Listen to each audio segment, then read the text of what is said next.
కాండము 22వ అధ్యాయము ప్రారంభం నుండి చదువుకుందాం. ఒకడు ఎద్దునైనను గొర్రెనైనను దొంగిలించి దాన్ని అమ్మినను చంపినను ఆ ఎద్దుకు ప్రతిగా 5 ఎద్దులను ఆ గొర్రెకు ప్రతిగా 4 గొర్రెలను ఇవ్వవలెను. ప్రార్థన చేసుకుందాం. సకల యుగములలో అక్షయుడును అదృశ్యుడును నిత్య నివాసి పరిశుద్ధుడివై ఉన్న తండ్రి, వందనములు.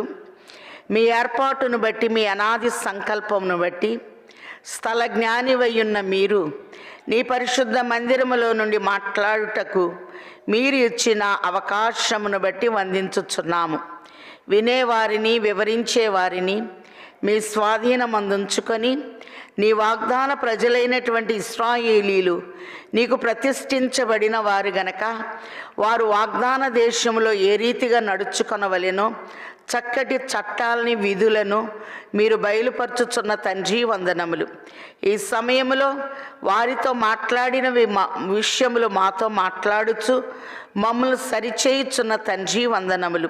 నీ అనంతమైన ప్రేమను నీ బిడ్డలకిచ్చుచున్న నీవు ఆ ప్రేమలో మమ్మల్ని నడిపించుటకు మా మధ్యకు వచ్చి వేసిన తండ్రి, వందనములు. అలాగునే నీ ప్రేమలో ముందుకు సాగగలిగిన స్థితి నాకు మాకు ఇచ్చివేయమని ప్రధాన బోధకుడిగా మా మధ్య ఉండి మమ్మల్ని నడిపించుచున్న యేసు నామములో వేడుకొనుచున్నాము తండ్రి, ఆమెన్. ప్రభునందు ప్రియమైన వార్లారా, ప్రభు నామమున కృపా సమాధానములు ఆయన బిడ్డలమైన మనకు తండ్రి ముమ్మరముగా దయచేయును గాక, ఆమెన్. 22వ అధ్యాయంలో మనం చూస్తే వాగ్దాన దేశంలోనికి వెళ్ళే ముందు తన ప్రజలు ఎలా ఉండాలో తండ్రి చక్కగా తెలియచేస్తూ చివరి వచనంలో ఒక మాట అంటున్నారు. నిర్గమాకాండం 22:31లో మీరు నాకు ప్రతిష్ఠించబడిన వారు ఏ రీతిగా ఉండాలో, ఎంత జాగ్రత్తగా ఉండాలో ప్రభు చక్కగా నేర్పిస్తూ ఉన్నారు. మరి ఇక్కడ మనం చూస్తే ఒకడు ఎద్దునైనను గొర్రెనైనను దొంగిలించి దాన్ని అమ్మినను చంపినను ఆ ఎద్దుకు ప్రతిగా 5 ఎద్దులను ఆ గొర్రెకు ప్రతిగా 4 గొర్రెలను ఇవ్వవలెను. ఇక్కడ మనం చూస్తే న్యాయంగా ఉండాలి. 20వ అధ్యాయంలో ప్రభు ఆజ్ఞలు ఇచ్చేటప్పుడు నీ పొరుగువానిది ఏది ఆశించవద్దు అని చెప్పారు.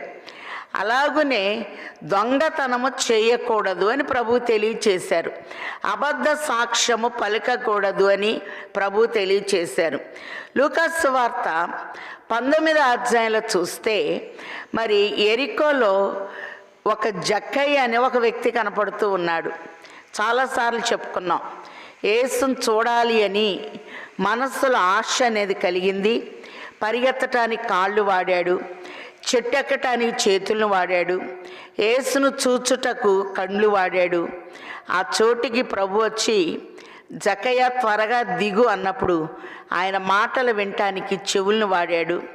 వెంటనే లోబడి ప్రభుతో నడుస్తూ ఒక నింద ఆయనకు వచ్చింది. పాపి అయిన మనుష్యుని యొద్ద ఈయన బస చేయి వెళ్ళుచున్నాడని అందరు చెప్పుకున్నారు. అయినా సమ్మతించాడు. ప్రభుతో నడుస్తూ ఉంటే ఆయనకి ఈ నిర్గమాకాండం 22వ అధ్యాయము ఆయన తలంపులోనికి వచ్చి వేసింది. ప్రభు, నా ఆస్తిలో సగము బీదలకిస్తాను, ఎవరి దగ్గరైనా అన్యాయంగా తీసుకుంటే 4 అంతలు ఇస్తాను అంటున్నాడు. అందుకే ఇక్కడ ప్రభువు చక్కగా మనకు తెలియచేస్తూ ఉన్నారు. గొర్రెలకు ప్రతిగా 4 గొర్రెలను ఇవ్వవలెను. మరి లూకాసు వార్త 19:8లో ఎవరి దగ్గరైనా నేను అన్యాయంగా తీసుకుంటే 4 అంతలు ఇస్తాను అని జక్కయ్య ప్రభుతో మాట్లాడినప్పుడు ప్రభు అంటున్నారు, ఇతడు నిజముగా అబ్రహాము కుమారుడే, నేడు ఇంటికి రక్షణ వచ్చి ఉన్నది. అలాగునే దేవుడు చెప్పిన మాటల్ని పాటించినప్పుడు అందరికీ తండ్రి స్థానములో పితామహుడైన అబ్రహాముని ప్రభు పెట్టారు గనక మరి అబ్రహాము బిడ్డలుగా, నమ్మకస్తులుగా అబ్రహాము దేవుని నమ్మెను, అది అతనికి నీతిగా ఎంచబడేను అని చూస్తున్నాం గనక దేవుని పిల్లలమైన మనం నమ్మకస్తులుగా ఉండాలి అని ప్రభు తెలియచేస్తూ ఉన్నారు. 3వ వచనంలో మనం చూచినట్లయితే ప్రభు ఇక్కడ సూర్యుడు ఉదయించిన తర్వాత వాడిని కొట్టిన ఎడల వానికి రక్తాపరాధముండును, వాడు సరిగ్గా సొమ్ము మరలా చెల్లింపవలను. వానికి ఏమీ లేకపోయిన ఎడల వాడు దొంగతనము చేసినందున అమ్మబడవలెను. వాడు దొంగిలనిది ఎద్దైనను గాడిదైనను గొర్రె అయినను సరే, అది ప్రాణముతో వాని యొద్ద దొరికిన ఎడల రెండంతలు చెల్లించవలెను. ఇక్కడ 2వ వచనంలో అన్నాడు, దొంగ కన్నము వేయుచుండగా వాడు దొరికి చచ్చునట్లు కొట్టబడిన ఎడల అందువలన రక్తాపరాధము ఉండదు. సామెతల గ్రంథము 6వ అధ్యాయము 20వ వచనంలో మహాజ్ఞాని సొలొమోను ఈ ధర్మశాస్త్రం ఆధారముతో ఇక్కడ ఒక చక్కటి మాటను బయలుపరుస్తూ ఉన్నారు. సామెతలు 6:30లో దొంగ ఆకలిగొని ప్రాణరక్షణ కొరకు దొంగిలిన ఎడల ఎవరునూ వాణ్ణి తిరస్కరింపరు కదా, వాడు దొరికిన ఎడల 7 అంతలు చెల్లింపవలెను, తన ఇంటి ఆస్తి అంతయు అప్పగింపవలెను అనే మాటను మనం ఇక్కడ చూస్తూ ఉన్నాం. కాబట్టి ఆకలి కొరకు ప్రాణరక్షణ దేవుడిచ్చువారై ఉన్నారు. కానీ తిరస్కరించి దొంగతనం చేస్తే 7 అంతలు చెల్లించాలి అని ప్రభు తెలియచేస్తూ ఉన్నారు. కీర్తన 50వ అధ్యాయము 16వ వచనంలో కూడా ఒక చక్కటి హెచ్చరిక ప్రభు తెలియచేస్తూ ఉన్నారు. నీతిమంతుడు లేడు, ఒక్కడైనా లేడు, అయినా ప్రభు ఇక్కడ మనకు బయలుపరుస్తూ ఉన్నారు. కీర్తన 50:16లో చూస్తే భక్తిహీనులతో దేవుడు ఇట్లు సెలవిచ్చుచున్నాడు, నా కట్టడలను వివరించుటకు నీకేమి పని, నా నిబంధన నీ నోట వచించదివేమి, దిద్దుబాటు నీకు అసహ్యము కదా, నీవు నా మాటలు నీ వెనుకకు త్రోసివేసెదవు. ఆయన మాటల్ని మనం వెనక్కి త్రోసివేయకూడదు, ఆయన మాటల్ని మనం పాటించాలి అని ప్రభు తెలియచేస్తూ ఉన్నారు. అంత మాత్రమే కాదు, కీర్తన 78:57లో కూడా కీర్తన 78:57లో తమ పితరుల వలె వారు వెనుకకు తిరిగి ద్రోహులైరి జౌకిచ్చు విల్లు పనికి రాకపోయినట్లు వారు తొలగిపోయిరి. కాబట్టి పితరులు మాటి మాటికి వీరికి ఐగుప్తు గుర్తుకొస్తుంది. ప్రభు వీరిని సరిచేస్తూ ఉన్నారు. వాగ్దాన దేశానికి వెళ్ళాలి అంటే మీరు దొంగతనం చేయకూడదు, ఎవరి దగ్గరన్నా మీరు అన్యాయంగా ఏదైనా తీసుకుంటే 4 అంతలు చెల్లించాలి అని ప్రభు వీరిని కరెక్ట్ చేస్తూ ఉన్నట్లుగా మనం చూస్తూ ఉన్నాం.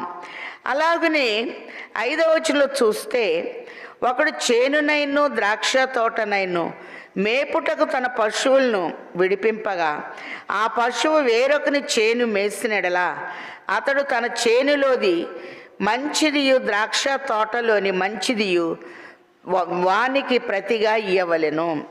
కాబట్టి నిన్ను వలె నీ పొరుగు వారిని ప్రేమించుము అనే ఆజ్ఞ మీద ధర్మశాస్త్రం అంతయు ఆధారపడి ఉన్నది అని మత్తయి సువార్త 22లో మనం చెప్పుకొని ఉన్నాం. కాబట్టి ఎవరికైనా మన వల్ల అన్యాయం జరిగితే వారికి రెట్టింపు ఇచ్చి ఘనపరచాలి అని ప్రభు తెలియచేస్తూ ఉన్నారు. ఒకడు చేనునైను ద్రాక్ష తోటనైను మేపుటకు తన పశువుని విడిపింపగా ఆ పశువు వేరొక నీ చేను మేసినెడలా అతడు తన చేనులోనిది మంచిదియు ద్రాక్ష తోటలోనిది మంచిదియు దానికి ప్రతిగా ఇయ్యవలెను. కాబట్టి ఇతరులకి మనం ఎప్పుడు నష్టము కలిగించకూడదు అని ప్రభు తెలియచేస్తూ ఉన్నారు. 22వ అధ్యాయంలో 7 మాటల్ని ప్రభు మనకు బయలుపరుస్తున్నారు. 1 తూర్పు, 2 మార్పు, 3 నేర్పు, 4 ఓర్పు, 5 కూర్పు, 6 చేర్పు, 7 తీర్పు. మనం తీర్పులోకి రాకుండా ఉండాలి అంటే తూర్పున గట్టిగా నిలబడాలి. యెషయా 43:5లో చూస్తున్నాం, తూర్పు నుండి నీ సంతానమును తెప్పించెదను. మానవ నిర్మాణము తూర్పు దిక్కున ఏదైనా తోటను వేసి తోటలో తన నమూనాని చేసుకొని తన ఊపిరిని ప్రభు ఊది తను ఎలా జీవించాడో తన బిడ్డలు అలాగున జీవించాలి అని ప్రభు కోరుకుంటూ ఉన్నారు. మార్పు కొరకు తండ్రి తన ప్రియ కుమారుణ్ణి ఈ లోకానికి పంపినప్పుడు ఆ ప్రియ కుమారుడు నేర్పుతో చెప్తూ ఉన్నాడు, ఇతరులకు మీరు అన్యాయం చెయ్యొద్దు. ఒకవేళ మీకున్న పశువులు ఇతరుల చేను మేస్తే దానికి రెట్టింపు మీరు ఇవ్వండి. దేవుణ్ణి ఎప్పుడైతే మనం ప్రేమిస్తామో మనకి ఎప్పుడు ఏం కావాలో అదంతా దేవుడిస్తాడు మనకి. మన వల్ల ఇతరులు నష్టపోకూడదు. సామెతల గ్రంథము 8వ అధ్యాయము 21వ వచనంలో చూస్తే, నన్ను ప్రేమించు వారిని ఆస్తికర్తలుగా చేయుదును, వారి నిధులను నింపుదును అని ప్రభు తెలియచేస్తూ ఉన్నారు. దేవుణ్ణి ప్రేమించటం అంటే దేవుడిచ్చిన ఆజ్ఞలను పాటించటము, దేవునికి మనం లోబడి జీవించటాన్ని ప్రభు తెలియచేస్తూ ఉన్నారు. అలాగునే గొర్రెలకు నేను మంచి కాపరిని అని ప్రభు తెలియచేస్తూ ఉన్నారు. అలాగునే మనం దొంగలుగా ఉండకూడదు అని ప్రభు తెలియచేస్తూ ఉన్నారు. ఒకసారి మనం చూస్తే సువార్త పాఠాల్లో యోహాను సువార్త 10వ అధ్యాయము 10వ వచనంలో ఒక మంచి హెచ్చరిక ప్రభు తెలియచేస్తూ ఉన్నారు. యోహాను సువార్త 10వ అధ్యాయము 10వ వచనం, దొంగతనమును హత్యను నాశనమును చేయుటకు వచ్చును గాని మరి దేనికిని రాడు. గొర్రెలకు జీవము కలుగునట్లును అది సమృద్ధిగా కలుగుటకును నేను వచ్చితేనని మీతో నిశ్చయముగా చెప్పుచున్నాను. నేను గొర్రెలకు మంచి కాపరిని. మంచి కాపరి గొర్రెల కొరకు తన ప్రాణము పెట్టును. కాబట్టి దొంగ దేనికి వస్తున్నాడంటే దొంగతనం చేయటానికి, హత్య చేయటానికి వస్తున్నారు. నేను గొర్రెలకు మంచి కాపరిని అని ప్రభు చెప్తూ ఉన్నారు గనక మరి దొంగలుగా మనం ఉండకూడదు అని ప్రభు తెలియచేస్తూ ఉన్నారు.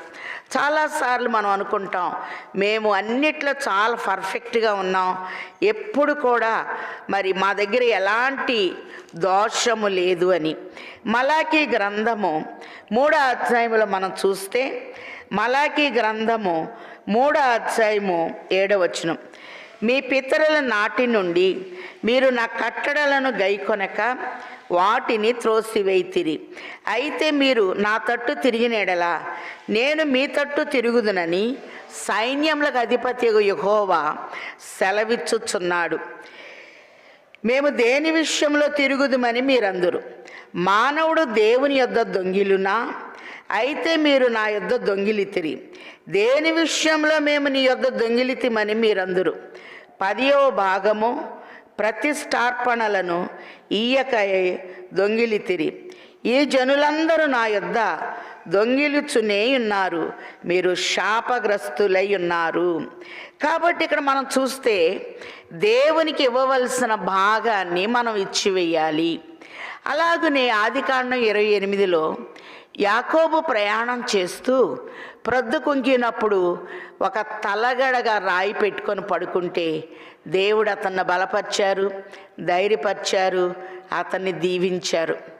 ఆయన అంటున్నాడు, నువ్వు నిశ్చయముగా నన్ను ఆశీర్వదించినడలా నేను మళ్ళీ నా తండ్రి గృహానికి క్షేమముగా వెళితే నీవు నాకు తినుటకు ఆహారము వస్త్రముని ఇచ్చినడలా నా రాబడి అంతటిలో 10వ వంతు నీకు నేను చెల్లిస్తాను. అలాగనే దేవుని బిడ్డలమైన మనం మన సమయంలో దేవుని దశంభాగం ఇవ్వాలి, మన రాబడిలో ఇవ్వాలి. క్రొత్త నిబంధనలు అయితే నువ్వు అభివృద్ధి అయిన కొలది దేవునికి ఇవ్వాలి అని ప్రభు తెలియచేస్తూ ఉన్నారు. అలాగనే ఎవరి దగ్గరన్నా అన్యాయంగా తీసుకుంటే రెట్టింపు ఇవ్వాలి అని ప్రభు తెలియచేస్తూ ఉన్నారు. అంత మాత్రమే కాదు, పొలములోనికి పశు వెళ్ళి వేరే పొలాన్ని మేస్తే మంచిది, శ్రేష్టమైంది వారికి ఇవ్వాలి అని ప్రభు తెలియచేస్తూ ఉన్నారు. 6వ వచనంలో చూస్తే, అగ్ని రగిలి ముండ్ల కంపలు అంటుకొనుట వలన పంట కుప్పైనను పంట పైరైనను చేనైనను కాలిపోయిన ఎడల అగ్నిని అంటించిన వాడు ఆ నష్టం అచ్చుకొనవలెను. ఒకడు సొమ్మైనను సామానైను జాగ్రత్త పెట్టుటకు తన పొరుగువానికి అప్పగించినప్పుడు అది ఆ మనుషుని ఇంట నుండి దొంగిలింపబడి ఆ దొంగ దొరికిన ఎడల వాడు దానికి రెండంతలు అచ్చుకొనవలెను. ఆ దొంగ దొరకని ఎడల ఆ ఇంటి యజమానుడు తన పొరుగువాని పదార్థములను తీసుకొనిలో లేదో పరిష్కరించుటకై దేవుని యొద్దకు రావలెను. కాబట్టి మీరు న్యాయంగా ఉండాలి. మన ప్రభువు చూచుచున్న దేవుడు. సంవత్సరాది మొదలుకొని సంవత్సరాంతం వరకు ఆయన మనల్ని చూస్తూనే ఉంటారు. సామెతలు 8:16-17 చూస్తే ప్రభు అంటూ ఉన్నారు, ఐశ్వర్య ఘనతలు స్థిరమైన కలిమియు నా యొద్ద ఉన్నది, నన్ను ప్రేమించు వారిని నేను ప్రేమించుచున్నాను. దేవుణ్ణి మనం ఎంతగా ప్రేమిస్తామో మించి తండ్రి మనల్ని ప్రేమిస్తాడు.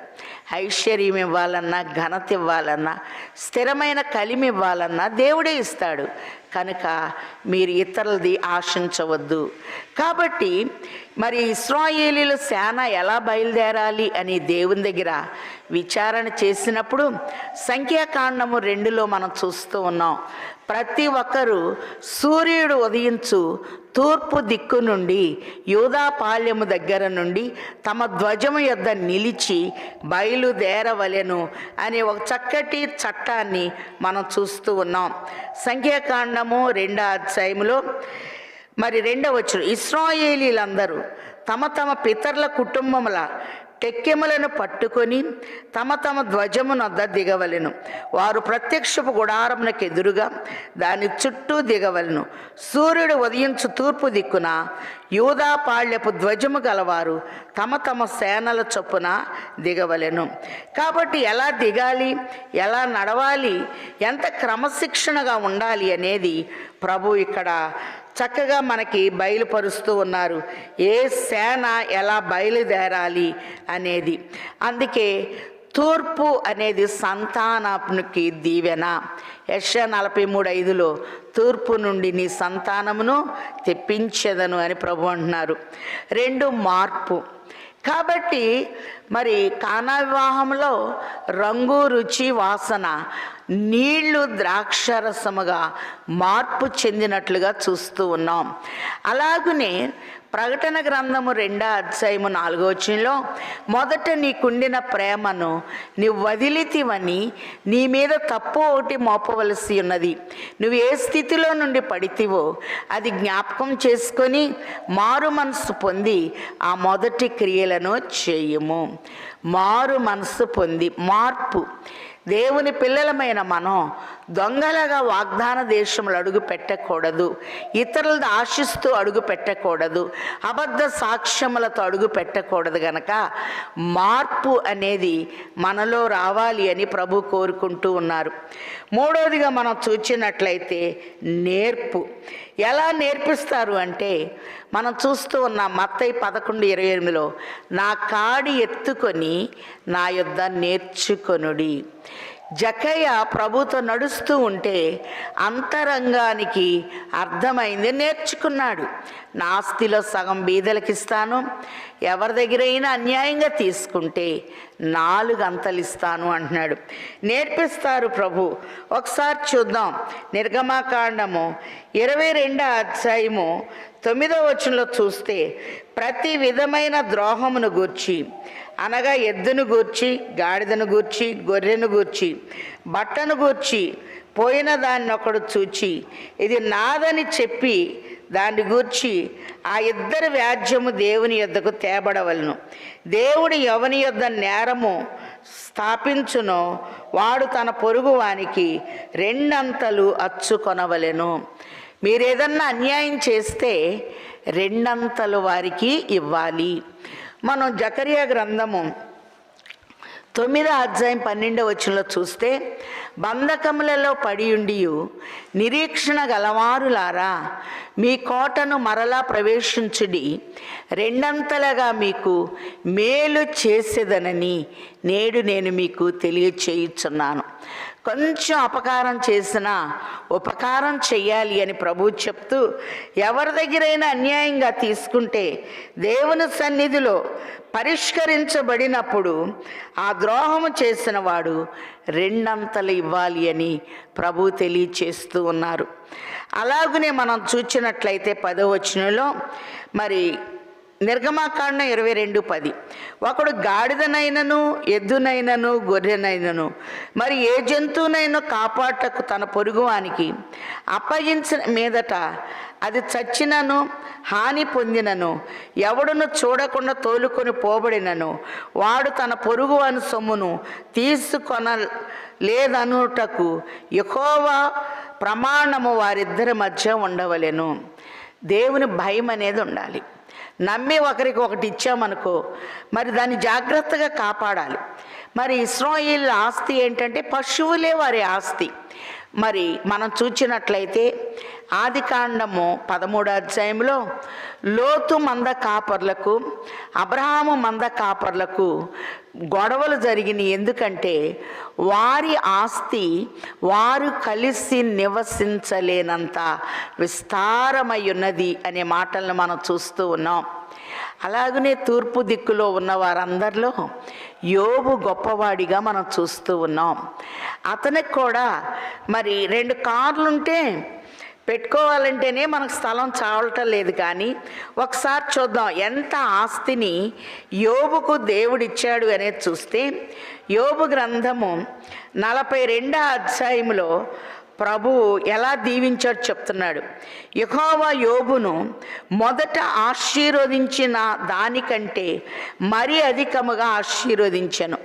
అతనికి 14,000 గొర్రెలను, 6,000 ఒంటెలను, 1000 జతల ఎడ్లను, 1000 ఆడుగాడిదలను కలిగి ఉండెను.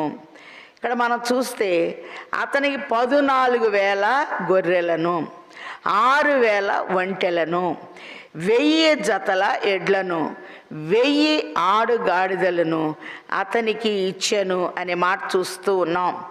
కాబట్టి యోబు మరి గొప్పవాడిగా అవటానికి గల కారణం ఏంటి అనేది మనం చూస్తే, యెహోవా యందు భయభక్తులు కలిగి ఉండుట అని మనం చూస్తూ ఉన్నాం. మరి మనం గమనించినట్లయితే ఇతడు న్యాయంగా ఉన్నాడు, యథార్థంగా ఉన్నాడు, భయభక్తులు కలిగి ఉన్నాడు, పాపాన్ని విసర్జించాడు గనక మరి ఇతనికి ఇంత ఆస్తిపాస్తులు ఎవరిచ్చారు అంటే దేవుడే ఇచ్చినట్లుగా మనం చూస్తూ ఉన్నాం. అందుకే ఊజు దేశములో యోబు చాలా గొప్పవాడిగా ఉన్నట్లుగా ప్రభు బయలుపరుస్తూ ఉన్నారు. కాబట్టి మరి ఎవరైనా సరే ఒక గాడిదను కానీ ఎద్దును కానీ ఇచ్చినప్పుడు పొరుగు వారిని కాపాడమని, మరి అతడు పోయినప్పుడు నిజాన్ని ఒప్పుకోవాలి. ఒక ప్రమాణం అనేది వారిద్దరి మధ్య ఒక ఒప్పందం అనేది ఉండాలి అని ప్రభువు చెప్తూ ఉన్నారు. యెహోవా ప్రమాణం వారిద్దరి మధ్య ఉండవలను. సొత్తుదారుడు ఆ ప్రమాణమును అంగీకరింపవలను. ఆ నష్టము అచ్చుకొననక్కర్లేదు. అది నిజముగా వాని యొద్ద నుండి దొంగిలబడిన ఎడల సొత్తుదారునికి ఆ నష్టం అచ్చుకొనవలెను. అది నిజముగా చీల్చబడిన ఎడల వాడు సాక్ష్యము కొరకు దాన్ని తేవలను. చీల్చబడిన దాని నష్టమును అచ్చుకొననక్కరా లేదు. పొరపాట్లు ఎవరికైనా జరుగుతాయి. పొరపాటున చీల్చబడింది అనుకోండి, ఆ యొక్క జంతువు మరి సాక్ష్యం కొరకు దాన్ని తీసుకురావాలి, నష్టాన్ని అచ్చుకొననక్కర్లేదని ఒక చక్కని తీర్పుని ప్రభు ఇక్కడ ఇస్తున్నట్లుగా మనం చూస్తూ ఉన్నాం. అలాగనే 14వ వచనంలో మనం చూస్తే, ఒకడు తన పొరుగువాని యొద్ద దేనినైనా బదులు తీసుకొని పోగా దాని యజమానుడు దాని యొద్ద లేనప్పుడు అది హాని పొందినను చచ్చినను దాని నష్టమును అచ్చుకొనవలెను.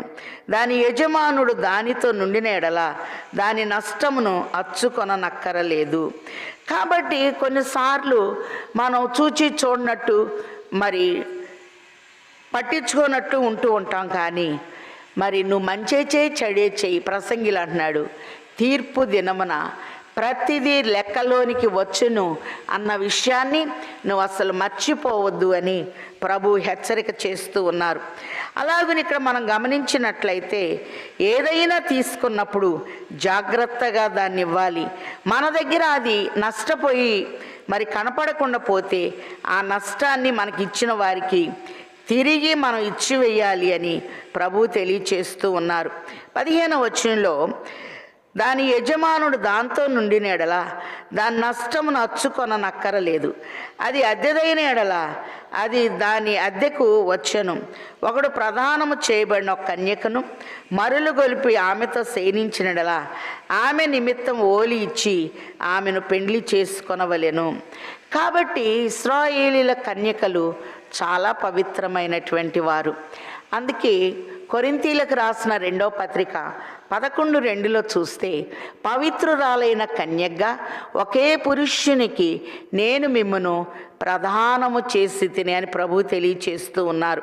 ప్రదానము చేయబడిన కన్యకను ఎవరైనా సరే ఆమెను ఇష్టపడి పాడు చేస్తే మరి ఓలి ఇచ్చి ఆమెను పెండ్లి చేసుకొనవలెను అని తెలియచేస్తూ ఉన్నారు. ఆమె తండ్రి ఆమెను వానికి ఇయ్యనొల్లని ఎడల వాడు కన్యకల ఓలి చొప్పున సొమ్ము చెల్లించవలెను. మరి ఎంత అనేది నిర్ణయించి చెప్పినప్పుడు అంత సొమ్ము చెల్లించాలి అని తెలియచేస్తూ ఉన్నారు. శకునము చెప్పు దాన్ని బ్రతకనీయకూడదు. కాబట్టి సోదిగాండ్రని, శకునాలు చెప్పే వాళ్ళని, మాంత్రికుల్ని వీరిని మనం నమ్మకూడదు. ఎందుకంటే దేవుడు ఏది చెప్పాలి అనుకున్నా తన ప్రజలకు యాజకుల ద్వారా, ప్రవక్తల ద్వారా తన ఇష్టమును తన చిత్తమును బయలుపరచువారై ఉన్నారు.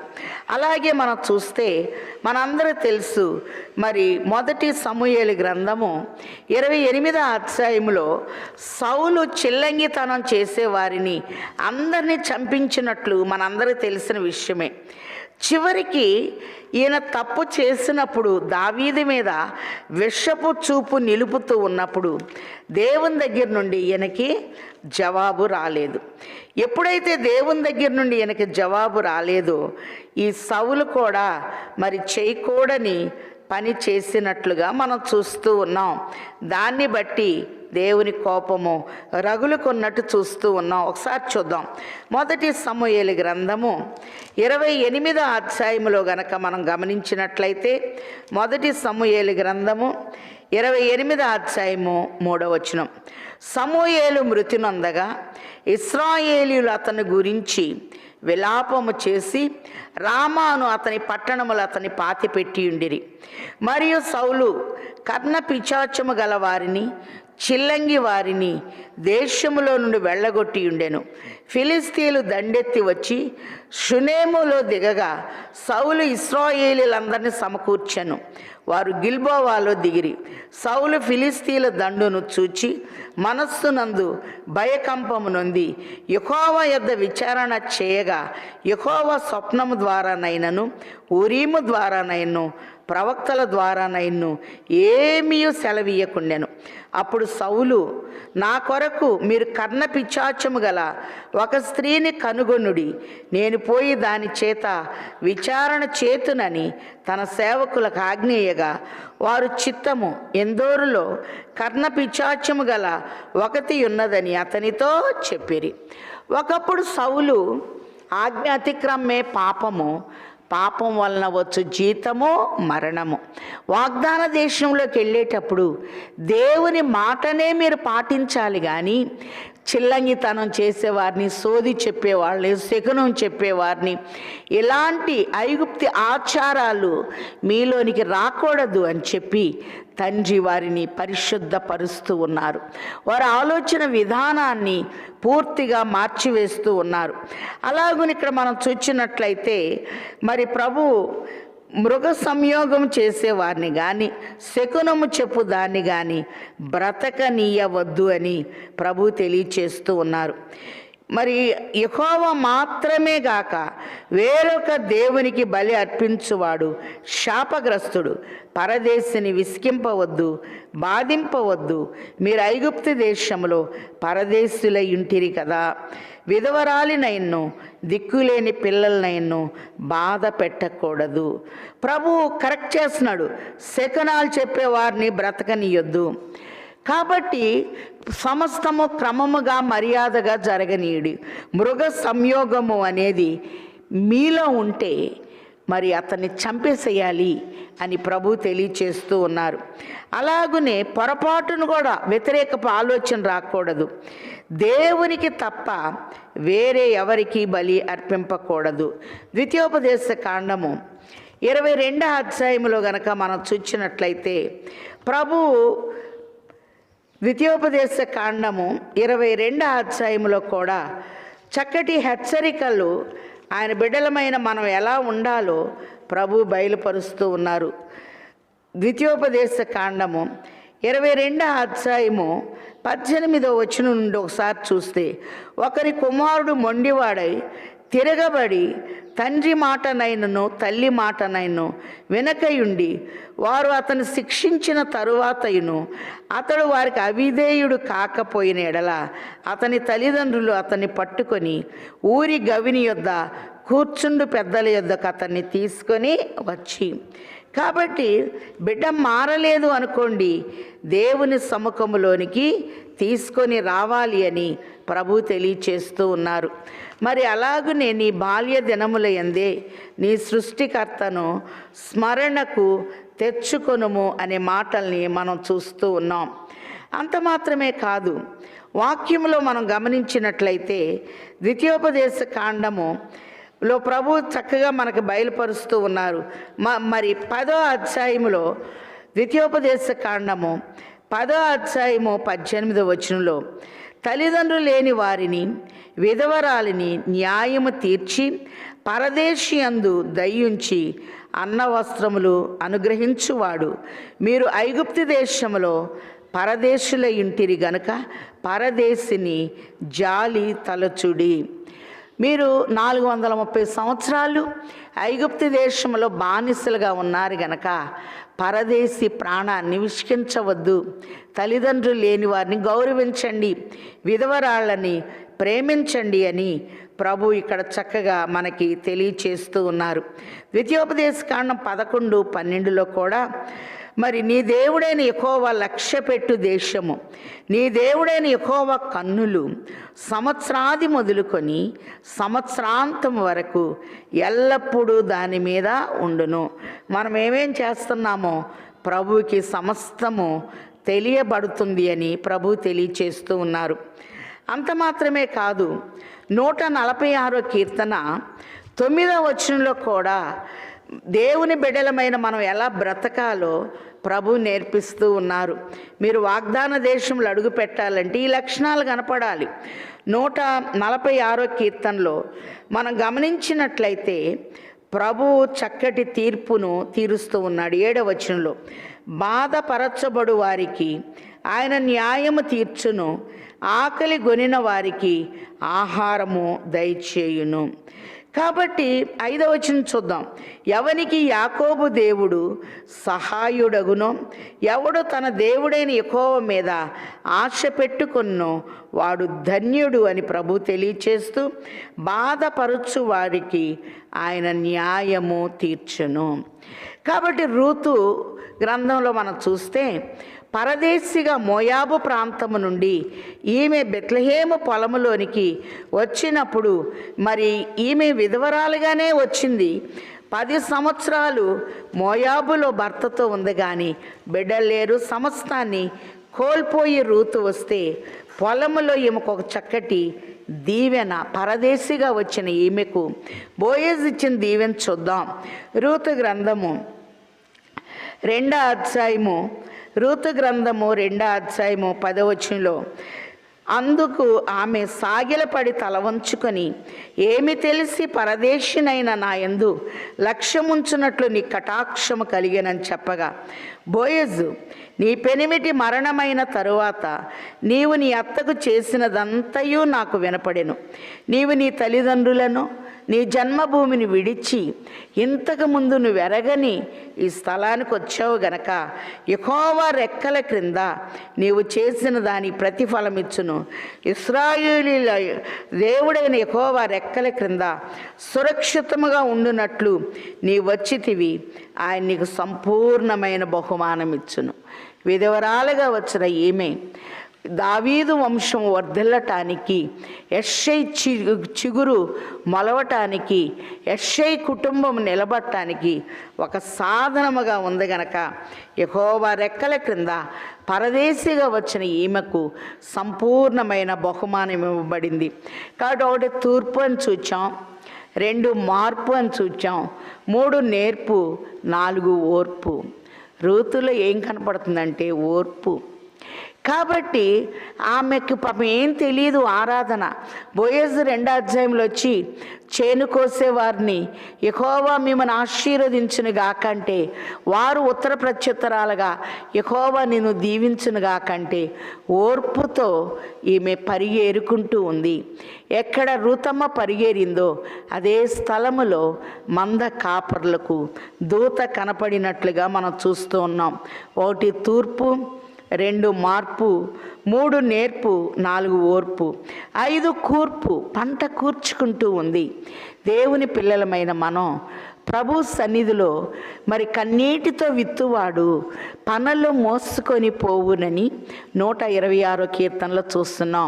బోయజ్ అన్నాడు, పరదేశి, ఆమె భర్తను కోల్పోయి వచ్చింది, ఆమె కొరకు కొన్ని గుప్పెళ్లను పనలను విడిచిపెట్టండి అన్నప్పుడు ఈమె ఏం చేస్తుందంటే భోజనానికి కావాల్సిందంతా కూర్చుకుంటూ ఉన్నట్లుగా మనం చూస్తూ ఉన్నాం.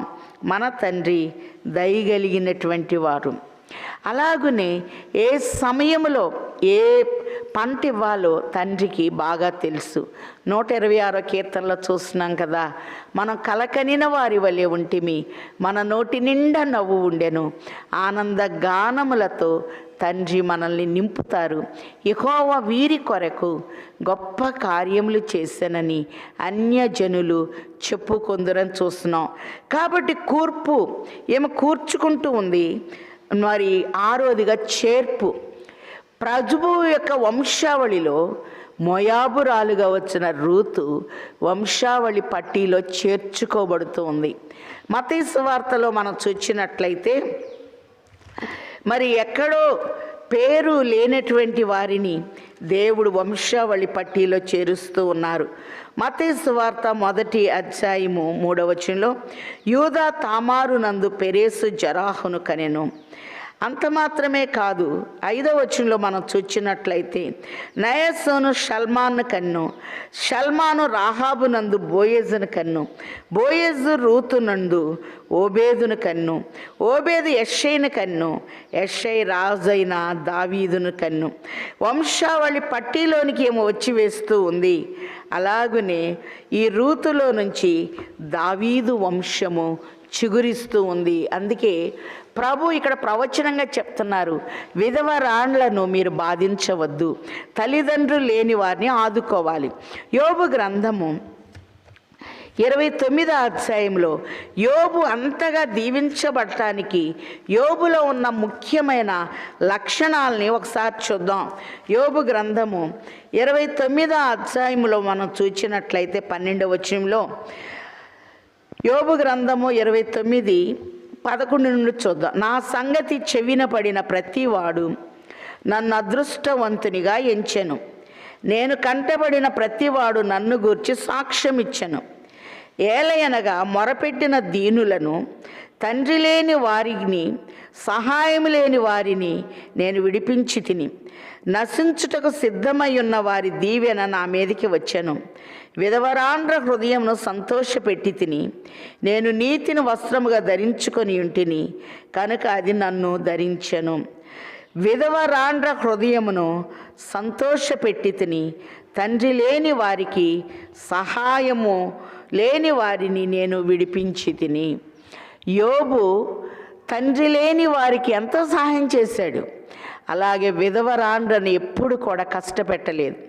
మన దేశంలో ఎవరైనా విధవరాళ్ళు వస్తుంటే అమ్మో వీళ్ళు ఎదురొచ్చారు మనం బయటికి వెళ్ళకూడదు అనుకుంటాం. కానీ పరిశుద్ధ గ్రంథము వారికి ఒక ప్రాముఖ్యమైన స్థానం ఇచ్చినట్లుగా వాక్యంలో మనం చూస్తూ ఉన్నాం.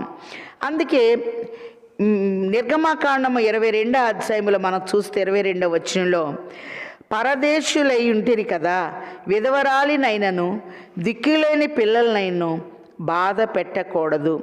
వారు నా చేత ఏ విధముగానైనను బాధ నొంది నాకు మొరపెట్టిన ఎడల నేను నిశ్చయముగా వారి మొరను విందును. నా కోపాగ్ని రగులుకొని మిమ్మను కత్తివాత చంపించెదను. మీ భార్యలు విధవరాండ్రవుదురు, మీ పిల్లలు దిక్కులేని వారవుదురు. కొంచెం కఠినంగానే ప్రభు ఇక్కడ మాట్లాడుతూ ఉన్నారు. కాబట్టి విధవరాండ్లను, తండ్రి లేని వారిని మీరెప్పుడు చిన్న చూపు చూడవద్దు. పరిశుద్ధ గ్రంథంలో తండ్రి వారికి ఒక ఉన్నత స్థితినిస్తున్నట్లు, వారు నాకు మొరపెడితే నా కోపం రగులుకుంటుంది అని ప్రభు బయలుపరుస్తూ ఉన్నారు. 25వ వచనం చూద్దాం. నీ ప్రజలలో నీ యొద్ద నుండి ఒక బీదవానికి సొమ్ము అప్పిచ్చిన ఎడల వడ్డీకిచ్చు వాని వలె వాని ఎడల జరిగింపకూడదు, వానికి వడ్డీ కట్టకూడదు. కాబట్టి అవసరానికి నువ్వు ఇచ్చావు కాబట్టి చక్రవడ్డీ అని, ఆ వడ్డీ అని, ఈ వడ్డీ అని వడ్డీని అడగవద్దు అని ప్రభు తెలియచేస్తూ ఉన్నారు. నువ్వు ఎప్పుడైనాను నీ పొరుగు వాని వస్త్రములను కుదువుగా తీసుకునే ఎడల సూర్యుడు అస్తమించు వేళకు అది వానికి మరలా అప్పగింపవలను. వాడు కప్పుకొనున్నది అది వాని దేహమునకు వస్త్రము. వాడు మరి ఏమి కప్పుకొని పండుకొన్ను? నేను దయగలవాడను, వాడు నాకు మొరపెట్టిన ఎడల నేను విందును. కాబట్టి దీనులైన వారు మొరపెడితే ప్రభు వింటాడు.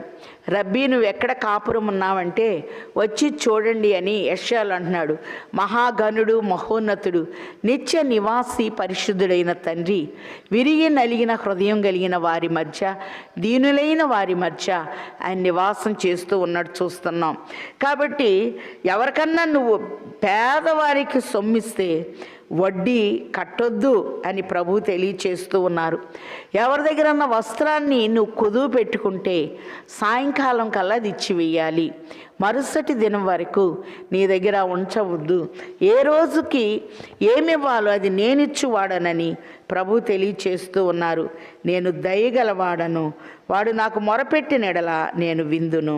కాబట్టి దీనులైన వారు మొరపెడితే ప్రభు అంటున్నారు నేను వింటాను అని తెలియచేస్తూ ఉన్నారు. అలాగని 28లో నీవు దేవుణ్ణి నిందింపకూడదు, నీ ప్రజలలోని అధికారిని శపించకూడదు. మరి ప్రసంగిలో చూస్తున్నాం, నీ పడగదిలోనైనా ధనవంతులను శపించవద్దు, రెక్కల గలది సంగతి మోసుకొని పోవును అనే మాటలు చూస్తూ ఉన్నాం. మరి ప్రభుత్వం అయినా, ప్రజలైనా, అధికారమైన సర్వభౌమాధికారం ఎవరిది అంటే దేవుడిదే. ఎవరిని ఏ స్థానంలో పెట్టినా దేవుడే పెడతాడు. కాబట్టి నీవు దేవుణ్ణి నిందింపకూడదు, నీ ప్రజల్లోని అధికారిని శపించవద్దు. కాబట్టి మనం దీవించే మాటలే రావాలి కానీ తొందరపడి నోరు జారకూడదు. విస్తారమైన మాటల్లో దోషం ఉండక మానదు అని ప్రభు చక్కటి శిక్షణ అనేది తన బిడ్డలకి నేర్పిస్తూ ఉన్నారు. అంత మాత్రమే కాదు, 29 నుంచి మనం చూస్తే 31 వరకు ఆయన పిల్లల యొక్క సమర్పణని ప్రభు తెలియచేస్తూ ఉన్నారు. నీ మొదటి సస్య ద్రవ్యములను అర్పింప తడవు చేయకూడదు, నీ కుమారుల్లో జ్యేష్ఠుని నాకు అర్పింపవలెను. కాబట్టి ప్రథమ సంతానము దేవునికి చెందినది. కాబట్టి నీ బిడ్డలలో జ్యేష్ఠుని నాకు ఇవ్వాలి అని ప్రభు తెలియచేస్తూ ఉన్నారు. ఒకసారి చూద్దాం. సంఖ్యాకాండము 3వ అధ్యాయంలో మనం చూచినట్లయితే, సంఖ్యాకాండము 3వ అధ్యాయము 11 నుండి చూద్దాం. మరియు యెహోవా మోషేకు ఇలాగు సెలవిచ్చెను, ఇదిగో నేను ఇశ్రాయేలీలలో తొలిచూలి అయిన ప్రతి మగపిల్లకు మారుగా ఇశ్రాయేలీలో నుండి లేవీలను నా వశము చేసుకొని ఉన్నాను. ప్రతి తొలిచూలియు నాది గనక లేవీలు నా వారయ్యుందురు. ఐగుప్తు దేశములో నేను ప్రతి తొలిచూలును సంహరించిన నాడు మనుషుల తొలిచూలనేమి పశువుల తొలిచూలనేమి ఇశ్రాయేలీలలో అన్నిటినీ నా కొరకు ప్రతిష్ఠించుకొంటిని. వారు నా వారయ్యుందురని నేనే యెహోవాను. వారు నా వారయ్యుందురు. కాబట్టి తొలి సంతానాన్ని, మరి నా తొలి సంతానము షాలెం షరతు, మరి చక్కని ప్రసంగాలు చేస్తాడు. మరి యాజకునిగా మరి చక్కటి విద్య ఉన్న దేవుని సేవ కొరకు ఇచ్చివేయటం జరిగింది. అలాగునే దేవునికి ప్రథమ సంతానాన్ని మనం ఇవ్వాలి అని ప్రభు తెలియచేస్తూ ఉన్నారు. లేవియాకాండము 19వ అధ్యాయములో కూడా ఒక హెచ్చరిక ప్రభు మనకి తెలియచేస్తూ ఉన్నారు. ఒకసారి చూద్దాం. లేవియాకాండము 19వ అధ్యాయంలో మనం చూసినట్లయితే ఏ టైంలో మనం ఏ రీతిగా ఉండాలి అనేది మరి లేవియాకాండము 19:6లో మీరు బలి నర్పించు నాడైనను మరునాడైనను దాన్ని తినవలెను. 3వ నాటి వరకు మిగిలి ఉన్న దాన్ని అగ్నితో కాల్చివేయవలను. ప్రభువుకి మనము మరి ప్రతిష్ఠించబడిన వారు. మీరు యెహోవాకు సమాధాన బలి అర్పించినప్పుడు అది అంగీకరింపబడినట్లుగా అర్పింపవలను. మన బిడ్డల్ని మరి దేని పనికి రాకపోతే దేవుని సేవకి ఇచ్చేస్తానని కాదు, మొదటిలోనే ఉన్నతమైన విద్యను నేర్పించి ఉన్నతులుగా తీర్చిదిద్ది దేవుని సేవకు మనం అప్పగించాలి అని ప్రభువు తెలియచేస్తూ ఉన్నారు. మీరు అర్పించున్నది మరి మరునాటు వరకు ఉంచవద్దు అని, ప్రతిదీ కూడా పరిశుద్ధముగా దేవునికి ఇచ్చివేయాలి అని ప్రభు తెలియచేస్తూ ఉన్నారు. మనకి పంటిస్తే పంటలో ప్రభువుకి భాగం ఇవ్వాలి. అందుకే 6 సంవత్సరాల వరకు లేవియాకాండంలో చూస్తాం, మీరు పంట పండించుకోవాలి, 7వ సంవత్సరము విడిచిపెట్టాలి, 49 సంవత్సరాలు మీరు పంట పండించుకోవాలి, 50వ సంవత్సరము సునాద సంవత్సరము గనక బీదలకు విధవరాండ్లకు ఇచ్చివేయాలి అని ప్రభు తెలియచేస్తూ ఉన్నారు. అంత మాత్రమే కాదు, మనం చూచినట్లయితే నీ కుమారులు జ్యేష్ఠుని నాకు అర్పింపవలను, అట్లే నీ ఎద్దులను నీ గొర్రెలను అర్పింపవలను. 7 దినములు అది దాని తల్లి యొద్ద ఉండవలను, 8వ దినమున దాన్ని నాకియ్యవలను. పరిశుద్ధ గ్రంథములో 8కి ఒక ప్రత్యేకమైన స్థానం ఉన్నట్లుగా మనం చూస్తూ ఉన్నాం. లేవియాకాండము 12లో మనం చూస్తే లేవియాకాండము 12:3లో 8వ దినమున బిడ్డకు సున్నతి చేయించవలెను అనే మాట చూస్తున్నాం. ఇదే పద్ధతి మరి ఇశ్రాయేలీల్లో ఉంది. అబ్రహాము కూడా అదే పద్ధతిని ఆదికాండం 21:4లో జరిగించారు. యేసు ప్రభు విషయంలో కూడా లూకాసు సువార్త 2వ అధ్యాయములో మనం చూస్తున్నాం. 8వ వచనంలో మరి సున్నతి 8వ దినమని చూస్తూ ఉన్నాం. 8వ దినాన ప్రభువుకి అర్పించాలి అని ప్రభు తెలియచేస్తూ ఉన్నారు. 8వ దినమ దాన్ని నాకు ఇయ్యవలెను. కాబట్టి 7 దినాలు మన దగ్గర ఉంచుకున్న 8వ దినాన ప్రభుకి ఇచ్చివేయాలి. అందుకే 31వ వచనం చాలా ప్రత్యేకమైన వచనంగా చూస్తూ ఉన్నాం. మీరు నాకు ప్రతిష్ఠించబడిన వారు గనక పొలములో చేల్చబడిన మాంసమును తినక కుక్కలకు దాన్ని పారవేయవలెను. మీరు నాకు ప్రతిష్ఠించబడిన వారు. కాబట్టి ప్రభువు మనల్ని ప్రతిష్ఠించుకున్నారు. తూర్పును చూచాం, మార్పును చూచాం, నేర్పుతో చెప్తున్నారు. మీరు దొంగలై ఉండకూడదు, దోచుకోకూడదు, అబద్ధ సాక్ష్యం పలకూడదు. ఓర్పుతో ఆయన మాటల్ని పాటించాలి. ఆయన యొక్క మర్మాల్ని మనలో కూర్చుకోవాలి, చేర్చుకోవాలి. ప్రభు తన లెక్కలో ప్రతిష్ఠిస్తూ మనల్ని చేర్చుకుంటూ, ప్రతిష్ఠించబడిన వారు గనక నాలో మిమ్మల్ని చేర్చుకుంటున్నాను. యోహాను సువార్త 15లో ప్రభు అంటారు, ద్రాక్షవళిని నేను, తీగలు మీరు. తీగ ద్రాక్షవళిలో ఉంటేనే ఫలిస్తుంది. నాకు వేరుగా ఉండి మీరేమీ చేయలేరు అని ప్రభు తెలియచేస్తూ ఉన్నారు. కాబట్టి 6 చేర్పు, ప్రభులో చేర్చబడాలి, మనం వంశావళిలో చేర్చబడాలి, ఆయన జీవగ్రంథంలో మనం చేర్చబడాలి. ఎప్పుడైతే చేర్చబడమో తీర్పు అనేది ఉంటుంది. మన ప్రభు న్యాయవంతుడు. ఏదేను తోటలోనే ఒక చక్కటి తీర్పు ఇచ్చాడు ప్రభు. మళ్ళీ ఆదాము చెయ్యి చాపి జీవవృక్ష ఫలాన్ని కోసుకోకుండా మరి తోటకి ఒక కంచె వేసి ఒక తీర్పునిచ్చాడు. కాబట్టి ఆదాం మీద పడవలసిన దెబ్బ లోకరక్షకుడుగా వచ్చిన ప్రభు మీద పడింది గనక కడపటి ఆదాముగా ప్రభు వచ్చి ఆ ముళ్ళన్నీ కిరీటంగా మారి తన శిరస్సు మీదకి వచ్చి వేసినప్పుడు తన రక్తము ద్వారా మనల్ని శుద్ధీకరించి, తండ్రి వీరేమి చేయుచున్నారు, వీరెరుగరు గనక వీరిని క్షమించమని మన కొరకు అన్యాయపు తీర్పులోనికి ప్రభు వెళ్ళి మరి అర్ధరాత్రి పూట కైపా కోర్టు, అన్నా కోర్టు, పిలాతు కోర్టు, హేరోదు కోర్టుల చుట్టూ తిరిగి ఆ తీర్పుని కొట్టివేసి మరి రోమా 8లో చూస్తున్నాం, క్రీస్తు యేసునందున్న వారికి ఏ శిక్షా విధి లేదు, మీరు ప్రతిష్ఠించబడిన వారు అని ప్రభు చక్కటి దీవెన మనకిస్తున్నారు. తూర్పు అనగా సంతానపు దీవెన, మార్పు అనగా ప్రభు మనల్ని మార్చటానికే తండ్రి తన ప్రియ కుమారునిచ్చారు. నేర్పు, ఆయన ఆజ్ఞల్ని, ఆయన చట్టాల్ని అరణ్యంలోనే నేర్పిస్తున్నారు. ఓర్పు, ఓర్పుతో రూతు ఎలా పరదేశిగా వచ్చి విధవరాలుగా వచ్చి ఓర్పుతో ఆ పొలాల్ని స్వాధీనపరచుకుంటానికి పంటను కూర్చుకుంది. అలాగునే ఓర్పు ఉండాలి, కూర్పు. ప్రభు యొక్క వంశావళిలో కూర్చబడాలి మనం. అలాగే చేర్పు, ఆయన్ని మనలో చేర్చుకున్నప్పుడు మనల్ని ఆయన తన జనాంగంలోనికి, వంశావళిలోనికి చేర్చుకుని వారై ఉన్నారు.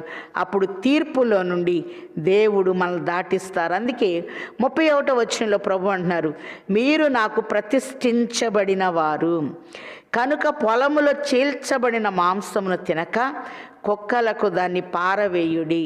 కాబట్టి ప్రతిష్ఠించబడినటువంటి వారు చాలా ప్రత్యేకంగా ఉండాలి. చివరిగా మనం చూస్తే రోమాపత్రిక 8వ అధ్యాయంలో మనం చూస్తే రోమాపత్రిక 8:28లో ప్రభు అంటూ ఉన్నారు, దేవుణ్ణి ప్రేమించు వారికి అనగా ఆయన సంకల్పము చొప్పున పిలువబడిన వారికి సమస్తము సమకూడి జరుగునని ఎరుగుదము. సమస్తము సమకూడి జరిగేటట్లు ప్రభు చేస్తారు.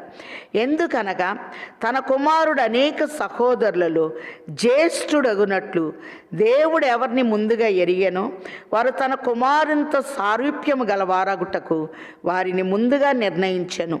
మరియు ఎవరిని ముందుగా నిర్ణయించెనో వారిని పిలిచెను, ఎవరిని పిలిచెనో వారిని నీతిమంతులుగా తీర్చెను, ఎవరిని నీతిమంతులుగా తీర్చెనో వారిని మహిమపరిచెను అనే మాట చూస్తూ ఉన్నాం. కాబట్టి దేవుడు ఆజ్ఞలు ఇచ్చాడు, ఎలా ఉండాలో ఆయనే బయలుపరుస్తూ ఉన్నారు. మీరు దొంగలై ఉండకూడదు, అబద్ధ సాక్ష్యం పలకూడదు, నీ మాట అవునంటే అవును, కాదంటే కాదు. విస్తారమైన మాటల్లో దోషం అనేది ఉంటుంది. శకునము చెప్పేవారు మీ మధ్య ఉండకూడదు, మృగ సంయోగం అనేది ఉండకూడదు. అలాగే ఇశ్రాయేలీయుల కన్యకలు చాలా పవిత్రమైనటువంటి వారు. ఎవరైనా పొరపాటున తప్పు చేస్తే ఓలి ఇచ్చి వివాహం చేసుకోవాలి.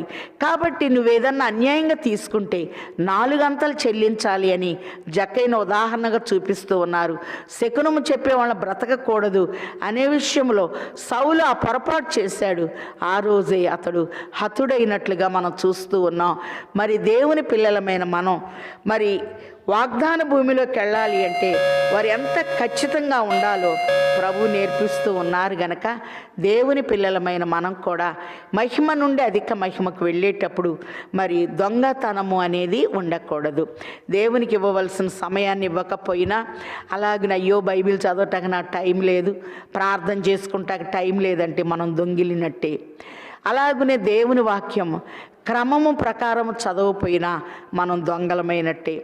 అలాగనే నీతిమంతుడు లేడు, ఒక్కడైనా లేడని ప్రభు చెప్తున్నారు. ప్రభుకి ఇవ్వవలసిన భాగమును మనం ఇవ్వకపోయినా మనం దొంగలమైనట్టే కనుక ప్రతిదీ కరెక్ట్ చేసుకుంటూ మరి 7 మాటల్ని మనం చెప్పుకున్నాం గనక మొట్టమొదట తూర్పు దిక్కున ఏదైనా తోటనేసి మానవ నిర్మాణం చేశాడు. మార్పు కొరకు తండ్రి తన ప్రియ కుమారుని పంపాడు. అలాగనే మనం ఓర్చుకొని ఆయన వాక్యాన్ని నేర్చుకోవాలి. ఆయన నా కాడి ఎత్తుకొని నా యొద్ద నేర్చుకొనుడి అన్నాడు. ఆయన మర్మాలను కూర్చుకోవాలి. ఆయన ప్రజాసంఖ్యలో చేర్చబడాలి. తీర్పులోనికి రాక మన కొరకు ప్రభు అన్యాయపు తీర్పు పొందాడు గనక ఎవడైనా క్రీస్తు యేసునందున ఎడల వాడు నూతన సృష్టి, పాతవి గతించెను, సమస్తము క్రొత్తవాయన అన్నారు గనక క్రొత్త విధానములో నేనే మార్గమును సత్యమును జీవమునయున్నాను అన్న తండ్రిలోనికి ప్రవేశించగలిగిన స్థితిని తండ్రి ఆయన బిడ్డలమైన మనకు ముమ్మరముగా దయచేయును గాక. ఆమెన్. ప్రధాన బోధకుడు అయ్యున్న తండ్రి, మీ మాటలు వెండి అంత పవిత్రములు. నీ మాటలు నాకు దొరకగా వాటిని భుజించి తినని, మేము ఏ రీతిగా ఉండాలో, పరదేశుల్ని ఏ రీతిగా ప్రేమించాలో, విధవరాండ్లను ఎలాగో సంతోషపెట్టాలో, అన్యాయంగా ఏది మేము తీసుకోకూడదు.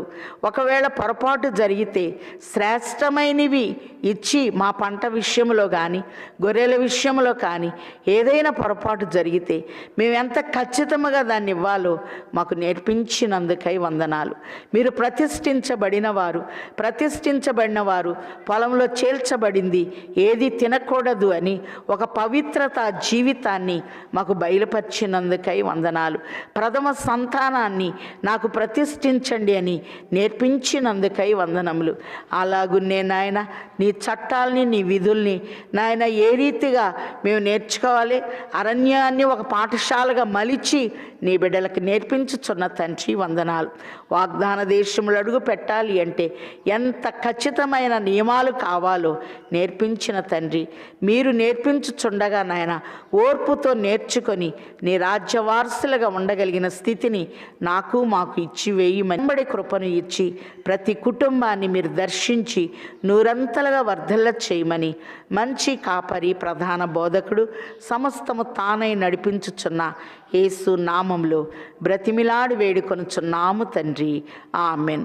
అదృశ్యుడైన తండ్రి యొక్కయు అద్వితీయుడైన కుమారుని యొక్కయు అంతరంగ నివాసి అయిన పరిశుద్ధాత్మ తండ్రి సంపూర్ణ సహాయము సమృద్ధి సమకూర్పు సదా తోడయుండి తండ్రి ఆయన వాగ్దాన ప్రకారము మనలందరినీ వాగ్దాన దేశమునకు నడిపించి వేయును గాక.